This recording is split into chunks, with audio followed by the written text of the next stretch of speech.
finally mga mi, ito na po yung house tour at pasensya na po dahil sobrang tagal ko din siya nagawa ng video. So unahin natin ito sa terrace. Ang sukat ito ay 4x4, so 16 square meters.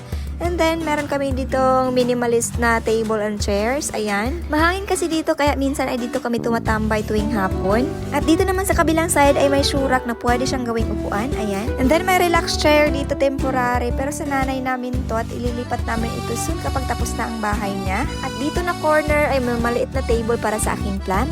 At ayan na yung kabuuang itsura ng aming terrace. Ayan. So, yun lang po sa terrace at tara na po, pasok tayo sa loob.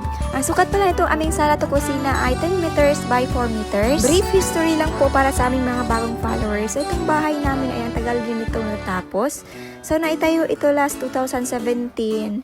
And then, itong TV console namin ay ginawa ito last September 2023. At itong bar counter ay last February 2024. So, ayun talagang utay-utay po ang pagpapagawa namin dito. Itong bahay namin, meron lang itong 2 kwarto and in between, meron ditong shoe cabinet na gawa ni husband. Ayan. Yung arwana frame dyan, tatanggalin din namin yan soon dahil maglalagay kami dyan ng fluted panel. So, dito po yung master's bedroom at ang sukat niya ay 5 meters by 4 meters. And then, meron na siyang CR sa loob. So, dito naman tayo sa isang kwarto. So, ayan ang itsura niya. Green ang pintura at saka green din yung tiles. Dito naman tayo sa aming kusina. So, itong aming mga kitchen cabinets, ang gumawa nito ay yung panday lang.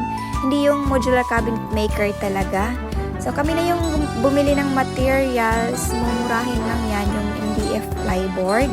Dito naman tayo sa likod. So, dito na part hindi pa ito tapos. So, andito yung kumo namin na CR. Tapos, laundry area sana. Kaya lang ginawa na lang namin siyang lababo. Ayan. So, yun po ang kabuuan ng aming bahay. Sana po nakatulong at nakapagbigay idea doon sa mga nagbabalak magpagawa ng bahay. By the way, may nabasa ako before na hindi daw safe itong mag-house tour dahil daw baka manakawan.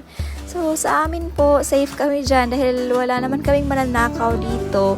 Dahil if meron kaming konting pera, ay diretso ka agad yan sa kuko. Wala kaming mga mamahaling gamit dito. As you can see, hindi kami masyadong mahilig dyan sa mga gold na alahas.